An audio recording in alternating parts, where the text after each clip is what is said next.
Max Klinger was born February 18, 1857, died July 5, 1920. He was a German artist who produced significant work in painting, sculpture, prints and graphics, as well as writing a treatise articulating his ideas on art and the role of graphic arts and printmaking in relation to painting.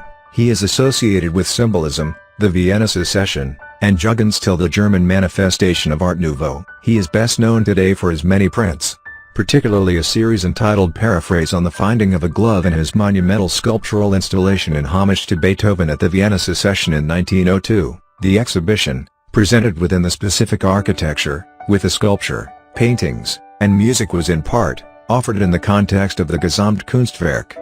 Comparative to a contemporary installation, the exhibition received extensive press, and generated a scandal. Most of the hostile and negative reviews were directed at Gustav Klimt and his murals. However, Klinger's sculpture received its criticism as well, some dismissing it as kitsch, while others were offended by seeing Beethoven represented nude. Auguste Rodin attended the exhibition and was reported to have walked past Klinger's sculpture without comment, although at a later time he said it had nothing to do with sculpture. Klinger was cited by many artists as being a major link between the symbolist movement of the 19th century and the start of the metaphysical movement. His work was also admired and a formative influence on later artists such as Max Ernst and other surrealist artists.